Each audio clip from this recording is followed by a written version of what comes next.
পরোটার নাম শুনলেই আসলে ক্ষুধা লেগে যায়, তবে সেটা যদি হয় আলু পরোটা তাহলে তো কথাই নেই। অনেক ধরনের পরোটার মধ্যে আমার খুব পছন্দের একটা পরোটা হচ্ছে আলু পরোটা। নিশ্চয়ই ইতিমধ্যে বুঝে গেছেন যে আজকের রেসিপি হচ্ছে আলু পরোটার। তাহলে চলুন বানানো শুরু করে দিই। পরোটার জন্য আমি প্রথমেই ডো তৈরি করে নিব। এজন্য একটা বোলে আমি 1.5 কাপ নিয়ে নিয়েছি ময়দা। এর সাথে আমি হাফ চা চামচ নিলাম লবণ, আর 2 চা চামচ নিব তেল। নর্মাল যে রান্নার তেলটা আছে সেটাই আমি এখানে ইউজ করেছি। এবারে হাত দিয়ে এই সব কিছুকে প্রথমে আমি একবার খুব ভালোভাবে মিশিয়ে নিচ্ছি। এরপর অল্প অল্প করে কুসুম গরম পানি অ্যাড করে এখন আমি ডোটা তৈরি করব।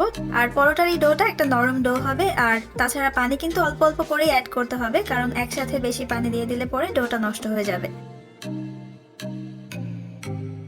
এখন 4-5 মিনিট এই ডোটাকে একটু ভালোভাবে মথে নিতে হবে।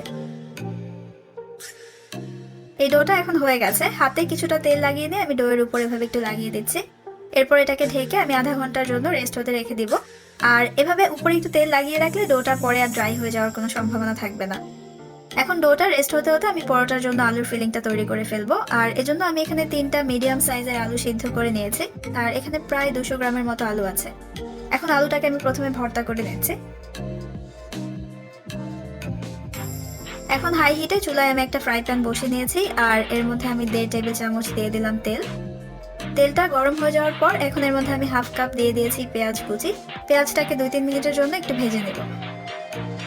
এরপর 1 চা চামচ আমি এখানে দিয়ে দিলাম আদা রসুন বাটা, আর 3টা দিয়ে দিলাম এরকম কুচি করে নেওয়া কাঁচামরিচ। এবার এগুলোকে পেঁয়াজের সাথে 2-3 মিনিট আবার ভেজে নেব।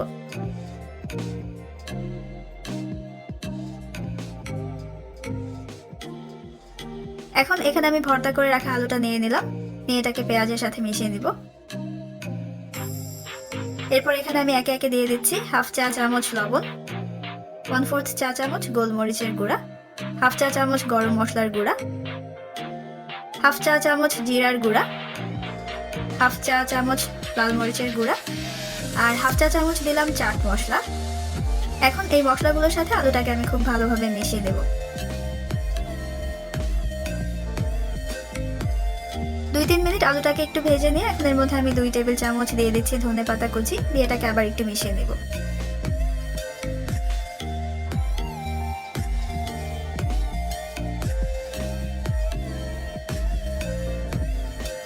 পরোটার জন্য আলুর এই পুর এখন রেডি হয়ে গেছে। এটাকে আমি একটা প্লেটে নামিয়ে নিয়েছি। আর এদিকে আমার ডোটাও রেস্ট করা হয়ে গেছে। এটাকে এখন আমি সমান 5 ভাগে ভাগ করে নিচ্ছি।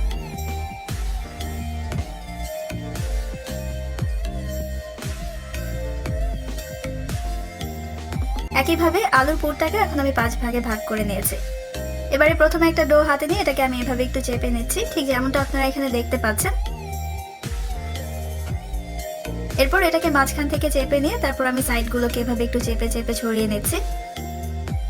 আর এটাকে আমি ঠিক এতটুকুই বড় করব, তবে আপনারা যদি এটা হাত দিয়ে করতে না চান সেক্ষেত্রে রুটিটাকে এরকম ছোট করে বেলে নিলেও চলবে, তাতেও কোনো সমস্যা নেই।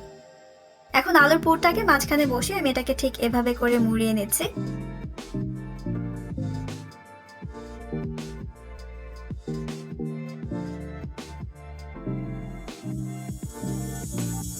এরপর এটাকে ঠিক এভাবে ঘুরিয়ে আমি খুব ভালোভাবে আটকে দিচ্ছি।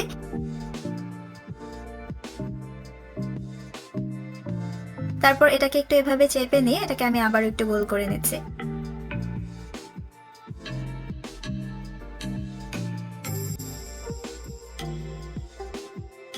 এরপর ময়দায় মাখিয়ে আমি এটাকে এখন একটা পাশে রেখে দিব। আর সবগুলোতেই আমি ঠিক একইভাবে এখন পুর ভরে নেব। এবারে পুর ভরা পরোটার একটা ডো নিয়ে এর উপর আবার আমি সামান্য একটু ময়দা ছিটিয়ে নিচ্ছি। আর বেলে নেওয়ার আগে এটাকে হাত দিয়ে এভাবে একটু চেপে চেপে কিছুটা ছড়িয়ে নিতে হবে। এবার একটু সাবধানে আমি এটাকে বেলে নিব। আর সাবধানে বলতে খুব বেশি জোরে চেপে এটাকে বেলা যাবে না, তাহলে ভেতরের পুরটা বের হয়ে চলে আসবে। আর শুরুতেই একদম মাঝখান থেকে না বেলে প্রথমে সাইডগুলোকে এভাবে একটু ঘুরিয়ে ঘুরিয়ে বেলে নিতে হবে, তারপর মাঝখানে বেলতে হবে।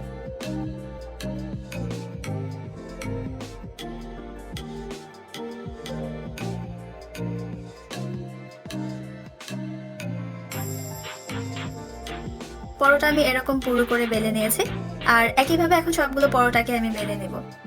পরোটা আমি আজকে ফ্রাইং প্যানে ভাজবো, তবে আপনারা চাইলে তাওয়াতেও ভাজতে পারবেন। মিডিয়াম হাই হিটে এখন আমি পরোটাগুলো ভেজে নেব। প্রথমে পরোটা আমি শুকনো প্যানে দিয়ে দিয়েছি, আর এপিট ওপিট করে এটাকে প্রথমে আমি 1 মিনিট তেল ছাড়াই ভেজে নেব।